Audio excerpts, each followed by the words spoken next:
Hello everyone, welcome back to Big Gyan Academy. This is Swapnil this side. Today we'll discuss about some important current affairs topics that are relevant for your NDA and CDS examination point of view. ठीक है? Let's start the topics one by one. देखते हैं क्या हुआ अब दुनिया में जो जानना चाहिए हमें. Look at the topics. The first is the TB incidence. The tuberculosis incidence is falling by 21% according to a WHO report. We'll be looking at the draft seeds bill 2025. We'll be looking at the hepatitis A vaccination and the UIP, Universal Immunization Program, and a little bit about the Saranda Forest. Let's start with the first topic, the TB report or the tuberculosis report. TB is the short form for tuberculosis.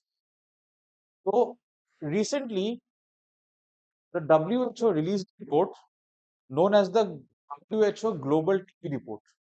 This is the edition for the year 2025 and इस particular report में ये बोला गया है कि India में TB cases में एक 21% डिक्लाइन आया है. मतलब अगर लास्ट ईयर मान लो 100 केसेस आ रहे थे, 100 का 21% इज 21.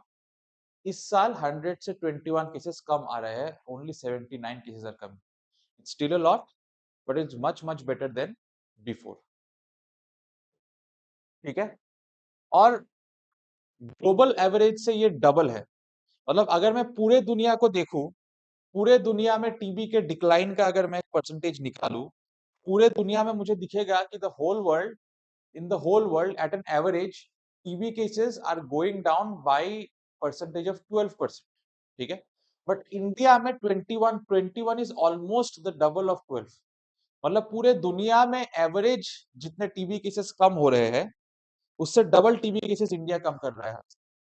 ठीक है, एंड ये टीबी केसेस कम करने का जो परफॉर्मेंस है, India is one of the top performers eight global level. ठीक है, अब कुछ स्टैट्स देखते हैं. ठीक है, इंसिडेंस जो है 2015 से लेके 2024 तक, in this 9-10 years the cases have fallen down from 237 lakhs to 187. sorry, the cases have fallen, मतलब पर लाख पॉपुलेशन में पहले 237 केसेस आ रहे थे, अब पर लाख पॉपुलेशन में बस 187 केसेस आते हैं. 50 केसेस कम हो गए. ठीक है, ट्रीटमेंट सक्सेस 90%. मतलब 100 लोगों को टीबी होता है, उसमें से 90 पीपल ट्रीटमेंट से ठीक हो जाते हैं. ग्लोबल एवरेज 88% है. मतलब पूरे दुनिया में at an average 88% people recover from TB due to treatment. यहाँ भी India's average is 2% more than the global average. ठीक है, और जो टीबी ट्रीटमेंट का कवरेज है इंडिया में, it has increase from 53% to 92%. ठीक है, diagnosed cases in the year 2024, 26.18 lakh people were diagnosed of TB. ठीक है, अर्लियर देश में लगभग 15 मिसिंग केसेस होते थे. 15 lakh missing cases, pardon, I beg your pardon, 15 lakh missing cases of TB. मतलब 15 लाख केसेस रिपोर्ट ही नहीं होते थे ढंग से. Now this number has come to less than 1 lakh. It's a huge betterment. Mortality rate, मतलब कितने लोगों की मौत होती है टीबी से, मतलब पर लाख पॉपुलेशन में 28 लोगों की मौत होती थी टीबी से. Now it has come down to 21, 7 का डिक्रीज हुआ है. यहां भी देयर इज अ बेटरमेंट. ठीक है, अब जो एमडीआर टीबी है, MDR TB is a multi drug TB treatment. ठीक है, उसमें कोई सिग्निफिकेंट राइज नहीं हुआ है, थोड़ा मोड़ा ही राइज हुआ है, एकदम थोड़ा सा. So it's almost the same only, you can say. But treatment success अगर मैं ग्लोबल लेवल पे देखूं, ग्लोबल लेवल पे ट्रीटमेंट सक्सेस इज एवरेज 68%. यहाँ भी India is 22% more than the global average percentage. India has a treatment success of 90%. मतलब पूरे दुनिया का अगर देखे तो 100 में से 68 लोग ही टीबी से ठीक हो पाता है. इंडिया में अगर मैं अकेला देखूं तो 100 में से 90 लोग ठीक हो जाता है टीबी से. टीबी ट्रीटमेंट में कुछ प्रोग्राम्स देखते हैं. ठीक है, MDR treatment is the multi drug resistance treatment. ठीक है। तो एमडीआर ट्रीटमेंट में क्या होता है कि अगर तुम्हारे बॉडी, देखो TB is caused by a bacteria, tuberculosis is caused by a bacteria. अब जो टीबी कॉजिंग बैक्टीरिया है, होता क्या है, समटाइम्स बैक्टीरिया बिकम इम्यून और रेजिस्टेंट टू ड्रग्स, कि आप अगर उनको ड्रग्स देंगे भी तो वो ड्रग उस पर काम नहीं करेगा, क्योंकि अब उसको उस ड्रग की आदत पड़ चुकी है, इज रेजिस्टेंट टू इट। ठीक है। तो मल्टी ड्रग ट्रीटमेंट लोगों को तब दिया जाता है जब आपके बॉडी का TB bacteria isoniazid and rifampicin, rifampicin and isoniazid, इन दो ड्रग से अगर आपके बॉडी में जब भी टीबी होता है और आपके बॉडी में जो टीबी कॉजिंग बैक्टीरिया है, एक्सक्यूज मी, आपके बॉडी में जो टीबी कॉजिंग बैक्टीरिया है, if it is resistant to rifampicin, INH और आइसोनाइजिन, उस टाइम आपको मल्टी ड्रग रेजिस्टेंस, बिकॉज आपके बॉडी में जो बैक्टीरिया है वो एक से ज्यादा ड्रग से रेजिस्टेंट है, मल्टीपल ड्रग से रेजिस्टेंट, तो उस टाइम आपको मल्टी ड्रग रेजिस्टेंट ट्रीटमेंट दिया जाता है। ठीक है। ये ट्रीटमेंट जो है ये थोड़ा लंबा है और एक्सपेंसिव भी है, क्योंकि आपका बॉडी पे ऑलरेडी दो ड्रग काम नहीं कर रहा, तो आपको दूसरे वैरायटी के ड्रग्स ट्राई करने पड़ेंगे, तो इट कॉस्टली भी है। तो एंड टीबी जो है, टीबी का कंफर्मेशन होता है CB NAAT, Truenat, DST, these are tests that are used to confirm the presence of TB. ठीक है। तो ये जो आपका मल्टी ड्रग रेजिस्टेंस का प्रॉब्लम है, this treatment is a bit costly, and इस ट्रीटमेंट में अभी तक इंडिया में राइज ज्यादा हुआ नहीं है, not many people have access to it because it's costly. India में सारे लोग इतने वेल ऑफ है नहीं मॉनेटरी। इंडिया में प्रोग्राम्स क्या क्या चल रहे हैं to get rid of TB? TB Mukt Bharat अभियान, फिर आपका एक्टिव केस फाइंडिंग, ठीक है, खुद से जाके केसेस ढूंढना, डोर टू डोर स्क्रीनिंग, एक घर से दूसरे घर जाके चेक करना कि लोगों को टीबी है या नहीं, अगर है तो इमीडिएटली ट्रीटमेंट देना। निक्षय पोषण योजना, एक निक्षय पोर्टल बोल के पोर्टल खुला था, आई थिंक 2-3 साल हो गए उसको। इस पोर्टल पे टीबी के केसेस वगैरह, टीबी से related data and everything that is happening in India is recorded. ठीक है। द निक्षय पोषण योजना, under this to give you good amount of nutrition, ऐसा nutrition which will help you to avoid TB or to get well from TB even if you contact it. Also tech driven decentralized care, decentralized care मतलब ऐसा नहीं कि TB का care बस एक ही जगह में हो रहा है पूरे शहर में, area wise, district wise, locality wise there should be caring units for TB cases and tech driven. ठीक है, कि आप इन चीजों को डिजिटली एक्सेस कर पाओ, इट्स नॉट लाइक कि जाकर लाइन लगानी पड़ रही है हॉस्पिटल में एडमिट होने के लिए। Let's look at some challenges now. Challenges ये है कि अभी भी एक हाई बर्डन है। देखो केसेस 29, मतलब 100 में से अब 21 लोगों को ये हो नहीं रहा है, अब भी 79 लोगों को होता है। ठीक है, 21% कम तो हो गया है, still we have a high percentage of people who are suffering. ठीक है।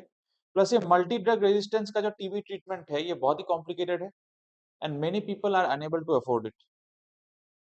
प्लस एक सोशल स्टिग्मा है जिससे ट्रीटमेंट डिले होता है। Indians have an habit of carrying different social stigmas, यार किसी को बोल दूंगा तो यार सोसाइटी में नाम खराब हो जाएगा, ये हो जाएगा, वो हो जाएगा, फलाना ठमकाना सो। प्लस इंडिया में मैल न्यूट्रिशन बहुत है, लोगों को आजकल खाना तो मिल जाता है बट जो मिलता है that is not enough to, सिर्फ दाल चावल से न्यूट्रिशन होता नहीं, प्रॉपर न्यूट्रिशन नहीं मिलता, बॉडी वीक हो जाता है, and जैसे ही टीबी होता है तो बॉडी लड़ नहीं पाता उस चीज। आप जितने भी मेडिसिन ले लो, अगर आपका खुद का बॉडी स्ट्रांग नहीं है you won't be able to fight disease. Other than that, जो माइग्रेंट्स और स्लम एरियाज है जहाँ मूवमेंट बहुत होता है उसको मॉनिटर करना, क्योंकि थ्रू दिस मूवमेंट्स कभी कभी इन्फेक्शियस डिजीजेस फैल जाती है।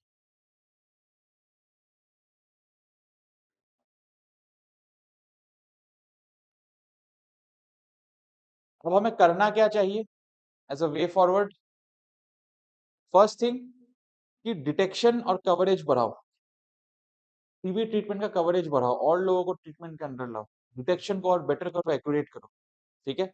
न्यूट्रिशन सपोर्ट बेटर करो ताकि लोगों के बॉडी में nutrition, even if people get TB their body is strong enough, nourished enough to fight the disease. Plus molecular diagnostics को better करो. We all know COVID में we had the RT-PCR test.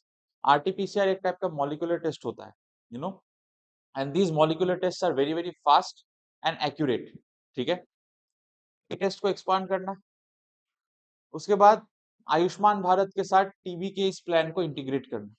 ठीक है, ताकि इसका implementation और better हो पाए.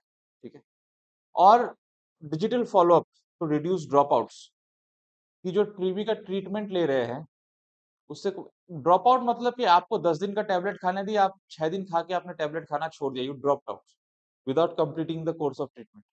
लो, अब हमेशा हर इंसान के घर में जाके फॉलोअप लेना तो पॉसिबल है नहीं ना, कि आप मेडिसिन ले रहे हो, ट्रीटमेंट ले रहे हो या नहीं. In that case digital follow up लेना है. इससे क्या होगा, पेशेंट्स का फॉलोअप लेना बहुत ही शॉर्ट टाइम में और इजीली हो जाएगा.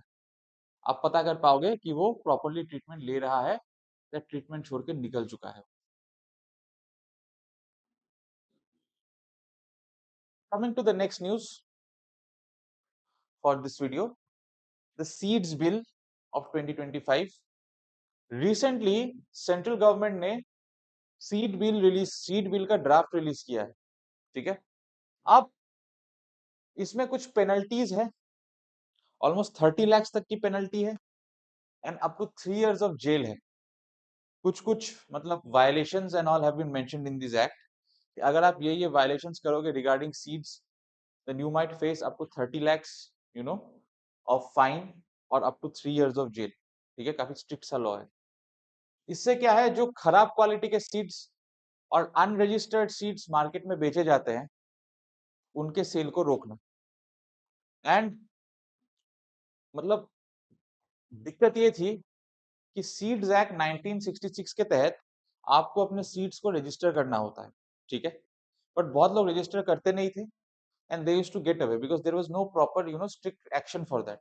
अब जब 30 लाख का फाइन और 3 साल का जेल आ गया है, ऐसा स्ट्रिक्ट मेजरमेंट्स की वजह से अब ये होगा कि पीपल डर के मारे अब जाके मैंडेटरीली सीट्स को रजिस्टर करेंगे, जो पहले नहीं हो रहा था.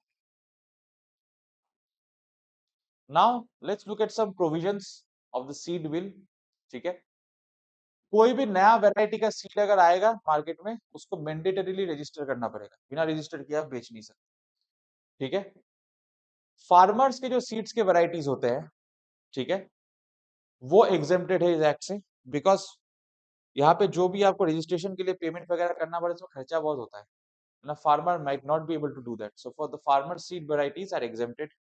ठीक है, और अगर मिस ब्रांडेड सीड्स भेज रहे हो, स्प्यूरियस सीड्स भेज रहे हो, स्प्यूरियस एज इन लाइक खराब सीड्स, ठीक है, अगर आप मिस ब्रांडेड मतलब गलत ब्रांडिंग करके भेज रहे हो, अपना सीड किसी और के नाम से बेच रहे हो, या फिर नॉन रजिस्टर्ड सीड्स बेच रहे हो, और seeds have not been registered till now, then आपके अगेंस्ट पेनल्टी लग सकता है.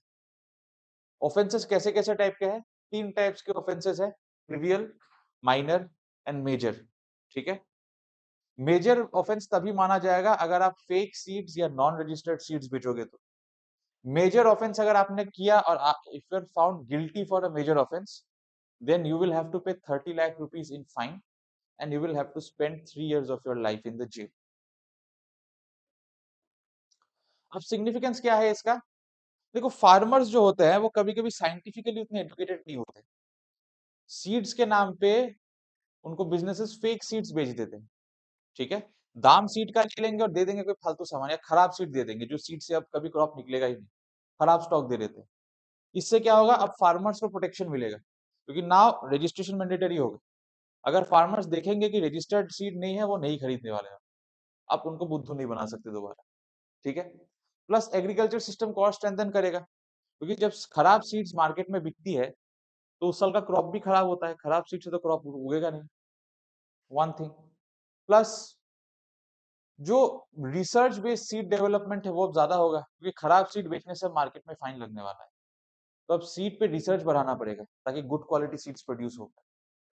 Plus there will be uniform seed regulation throughout the nation. हर स्टेट के हर इलाके के सीड्स को मॉनिटर करने के लिए अब एक ही सिस्टम होगा. ऐसा नहीं कि अलग अलग जगह अलग अलग चीजें हो रही है, कहाँ क्या हो रहा है किसी nobody has any idea about that. Issues concerns क्या क्या है, ठीक है, छोटे छोटे प्रोसीजर्स पे कंप्लायंस का बर्डन आ जाता है कि एक चीज के लिए छोटे छोटे बहुत सारे काम करने पड़ेंगे, उसका एक बर्डन आएगा। It's one problem. प्लस अगर रजिस्ट्रेशन सिंस करना पड़ रहा है, यहाँ लाइसेंसिंग और रजिस्ट्रेशन के बाद जैसे ही आ जाता है, इंडिया में एक बहुत बड़ा इशू ये है कि इन सब में डिले बहुत होता है। अगर सीट रजिस्टर होने में टाइम लगा तो सीट को मार्केट में आने में टाइम लगेगा, एक्सेस का डिले हो सकता है। अदर देन दैट, शहर वगैरह में अगर मान लो किसी ने कोई ऑफेंस किया तो इमीडिएटली एनफोर्स हो जाएगा, बट रूरल एरियाज में एनफोर्समेंट थोड़ा डिफिकल्ट है। प्लस ओवर रेगुलेशन का रिस्क है। ओवर रेगुलेशन एज इन ज्यादा इंटरफेरेंस, ऐसा ना हो कि ज्यादा इंटरफेरेंस कर देगा। And the thing is that कि registration process has to be fast and transparent. ऐसा नहीं कि यार कोई बदमाशी करके घूस खिला कर रजिस्टर कर दे रहा है खराब seeds. It has to be transparent, it has to be make sure that सबको पता है क्या हो रहा है, सही हो रहा है या गलत हो रहा है। ठीक है, it has to be quick. Quick क्यों? अगर क्योंकि डिले होगा रजिस्ट्रेशन में तो one of the biggest issue will be that कि आप टाइम पे सीट का एक्सेस ही नहीं ले पाओगे। Coming to the next topic now, hepatitis A in the UIP। UIP क्या है? The universal immunization programme. This programme says that कुछ कुछ बेसिक इम्यूनाइजेशंस और वैक्सीन होते हैं which should be given each and every one of the individuals on this in this world, in this country, to make sure कि कुछ like very common you know infective disease can be avoided in people. तो debate ये है कि hepatitis UK में बहुत सारे vaccine आते हैं। आप तुम्हारा mumps, then your polio, these are universal vaccine, पैदा होते ही हर बच्चे को मिल जाता है ताकि उनको ये डिजीजेस ना हो।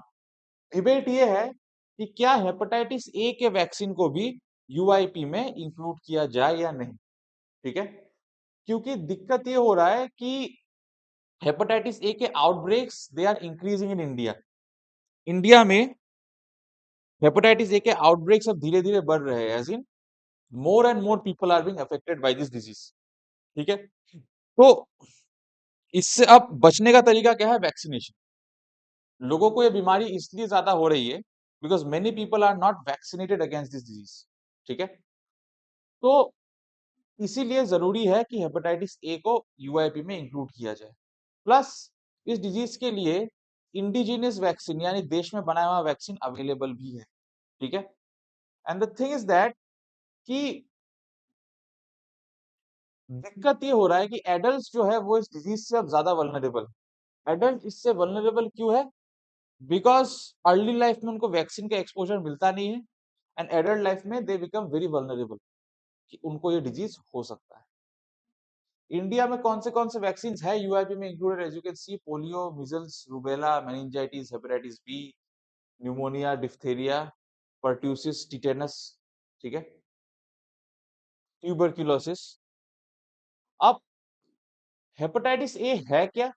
हेपेटाइटिस ए एक लिवर इन्फेक्शन है जो कंटेमिनेटेड फूड और वाटर से स्प्रेड होता है। It's basically nothing but jaundice. ठीक है, तो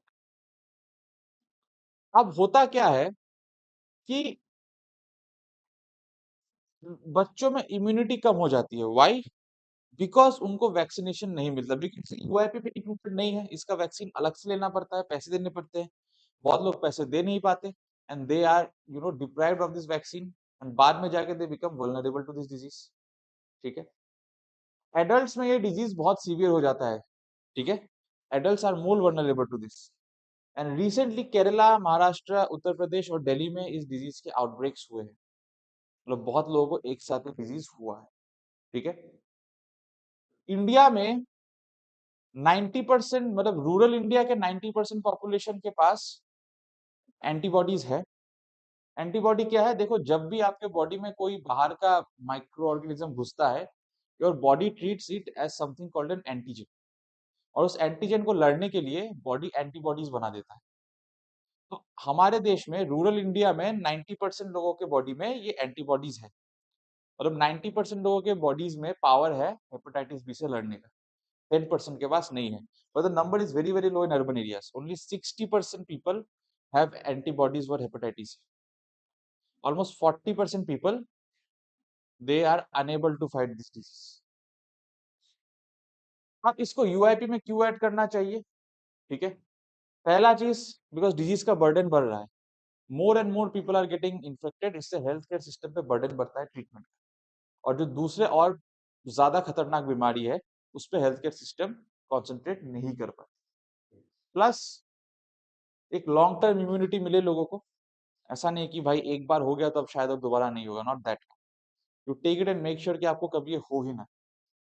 प्लस इसका एक सिंगल डोज वैक्सीन भी है, सिंगल डोज मतलब एक ही डोज से आपका काम हो जाएगा, आपको दोबारा बूस्टर वगैरह लेने का कोई जरूरत नहीं। और इसके लिए हमारे पास एक इंडिजिनियस वैक्सीन है भी, ऐसा भी नहीं है कि ये यूनिवर्सल करने के लिए बहुत खर्चा होगा, हमें बाहर से खरीद के लाना पड़ेगा, ऐसा कुछ नहीं होने वाला, क्योंकि हमारे देश में there is a vaccine called the Biovac A, indigenous है, देश में बना हुआ है, हम लोकली बनाए वैक्सीन से सबको सप्लाई दे सकते। प्लस कॉस्ट इफेक्टिव भी होगा, कॉस्ट बचेगा, लोगों का पहले से ही वैक्सीन ले लोगे, बाद में इस बीमारी के ट्रीटमेंट के लिए आपका खर्चा नहीं होगा। एंड अदर देन दैट, इससे ये होगा कि एडल्ट्स में वो सीवियर केस का प्रॉब्लम कभी आएगा नहीं, because in their childhood only they will be vaccinated. Vaccine ले लेंगे तो कोई सीवियर कॉम्प्लिकेशंस नहीं होगा, बीमारी हो भी गया तो थोड़े बहुत बुखार में निकल जाएगा, आउटब्रेक्स नहीं होंगे, क्योंकि अगर एक आदमी को हो भी गया, आसपास के सब वैक्सीनेटेड होंगे तो उन तक फैलेगा नहीं, there will be no outbreaks. ठीक है, प्लस टाइफॉइड और रोटा वायरस वैक्सीन के साथ साथ it will become another complementary thing. ठीक है, कि टाइफॉइड और रोटा वायरस के साथ साथ ये hepatitis A B, like basically it will give a more immune strength to the population of the country. Concerns क्या क्या है कि हेपेटाइटिस ए का जो सिवियरिटी है ना डिजीज का, एक्चुअली में टाइफॉइड या हेपेटाइटिस ई से कम सिवियर है, but still it is very very bad for the body. ठीक है, एंड दिक्कत यह है कि न्यू वैक्सीन अगर ऐड कर देंगे यूआईपी में, उसका पैसा भी तो भरना पड़ेगा, तो एक फिजिकल कंसर्न भी है whether the government will be able to afford it और नॉट, क्योंकि इंडिया का पॉपुलेशन बहुत हाई है। नेशनल बर्डन का एक एविडेंस चाहिए, you know, a proper evidence which says कि हेपेटाइटिस ए अब सच में एक बहुत बड़ा बर्डन बन गया है और इसको यूआईपी में डाल दो। प्लस जिन स्टेट्स में हेपेटाइटिस ए का पहले से नेचुरल इम्यूनिटी अच्छा है, मतलब जैसे अब कुछ कुछ स्टेट्स है वहां के लोगों के बॉडी में शायद हेपेटाइटिस ए का इम्यूनिटी उनके बचपन से लाइक नेचुरली बहुत बेटर, उनको शायद अलग से वैक्सीन लेने का जरूरत ही ना पड़े। तो whether it's needed or not, it's a very very big debate. Coming to the last topic of the day, Saranda forest. ठीक है, we have already discussed a background of this, you know, थोड़े दिन पहले, I think in one of the videos. There is further news on this. This time we are here with further stats because वो बस एक, you know, judgment का वो था कि ये करना चाहिए. Now there is a proper judgment from the Supreme Court, a proper order. Supreme Court ने झारखंड गवर्नमेंट को पूरा पूरा लाइक नोटिफाई कर दिया है ए to Z that 31,468.25 hectares of the area of the Saranda forest will now be designated as a wildlife sanctuary. इतना area अब wild life sanctuary बन जाएगा ये। ठीक है, और वाइल्ड लाइफ सेंचुरी के 1 किलोमीटर के रेडियस के अंदर अंदर कोई माइनिंग एक्टिविटी अब नहीं हो सकती, क्योंकि उस एरिया में आयरन और आयरन माइंस बहुत सारे हैं, तो ये माइनिंग एक्टिविटी के कारण एरिया का बायोडाइवर्सिटी लॉस बहुत ज्यादा हो रहा था, पेड़ काटना, जानवरों का हैबिटेट लॉस होना, दैट वाज एन इशू। ठीक है, so now that won't happen, मतलब फॉरेस्ट एरिया के 1 किलोमीटर के अंदर अंदर अब आप अगर माइनिंग का जगह है भी तो भी आप माइनिंग नहीं कर सकते। ठीक है, it emphasized some duties under article 48A, article 48A DPSP है ये in our constitution. It says that we should protect our environment, and also under 51A clause G, fundamental duties का एक clause है which asks us to protect our environment in at any cost. ठीक है, also tribal communities जो रहते हैं inside that forest area, Supreme Court ने ये भी कहा to the government to make sure that the rights of the tribals are also protected. इसका ज्योग्राफी देख लेते हैं, we have already studied it in one of my earlier videos, if you see you will find out. ठीक है, location इसका कहाँ है, it is situated in the West Singhbhum district of Jharkhand state, Bihar के पास, बिहार से टूट के निकला था झारखंड। ठीक है, इंडिया का सबसे बड़ा साल फॉरेस्ट है, sal is a deciduous tree, sal and teak you might have read about in geography. India का सबसे बड़ा साल फॉरेस्ट एरिया है ये, और ज्योग्राफिकली कौन से लोकेशन पे है? इंडिया के छोटा नागपुर प्लेटू वाले एरिया में सिचुएटेड है ये फॉरेस्ट। ठीक है, एक बहुत इंपॉर्टेंट एलिफेंट कॉरिडोर है बिकॉज यहाँ पे elephants population is very very high. Protecting this forest will make sure that India is protecting it's elephant population. Biodiversity बहुत ज्यादा है। बायोडाइवर्सिटी ज्यादा इसीलिए है बिकॉज यहाँ अलग अलग स्पीशीज और अलग अलग जीनसेस के एनिमल्स एंड प्लांट्स आपको मिलेंगे, different species, plus a hydrological balance. Why? Because this forest plays a major role in ensuring rainfall in that area. ठीक है, forest we all know it plays a major role in causing rainfall. तो अगर rainfall नहीं होता है तो hydrological cycle, जो hydrological balance area का, वो डिसरप्ट हो जाता है। It also acts as a carbon sink, क्योंकि ये इतना डेंस फॉरेस्ट है, उस एरिया में जो भी कार्बन एमिशंस और कार्बन कंटेंट होता है हवा में, it is taken in by this forest. Tribal communities, the होस, मुंडास, ओराउंस, ठीक है, and other PVTGs means particularly vulnerable tribal groups. Many other tribal groups are present there. ठीक है, प्लस मिनरल वाइज भी इंपॉर्टेंट जगह है। इंडिया में जितने टोटल आयरन और रिजर्व्स है, उसमें से 26% of the reserves are present in this particular area. 1/4 of India's iron ore is in this area. तो इसको बचाना बहुत ही जरूरी है। सिग्निफिकेंस क्या है? देखो, सारंडा एक बहुत बड़ा इकोलॉजिकल हॉटस्पॉट है। ये जगह गया तो इकोलॉजी गया। वहां रेनफॉल करा रहा है, कार्बन कंटेंट कम कर रहा है। It is home to sal trees, it is home to many different kinds of flora and fauna. So it has a very good ecological importance. Plus Simlipal और सुंदरगढ़ के साथ इसका एक वाइल्ड लाइफ कनेक्टिविटी है। अबव दैट, जो ट्राइबल लाइवलीहुड है उसको भी, क्योंकि tribals, they are still, many tribal groups are still dependent on natural resources from forest. तो ये फॉरेस्ट नहीं रहेंगे तो ट्राइबल्स का लाइवलीहुड खराब हो जाएगा।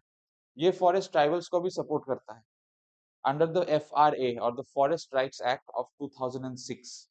ठीक है, and crucial watershed and soil protection zone. Watershed as in बारिश करवाता है ये, dense forest. And soil protection zone, ये इतना डेंस फॉरेस्ट अगर होगा, soil erosion in such a place will be very very difficult. इस एरिया में जो सॉइल है, क्योंकि सिंस पेड़ गड़े हुए हैं, the roots of the trees protect the soil from getting eroded. It's a very important soil protection area. So that's it for today. I hope it was an important video, an informative video, and have a great time preparing. Have a disciplined life, study regularly, don't stress too much, eat healthy, sleep healthy. I'll see you again in the next video. Goodbye. Jai Hind.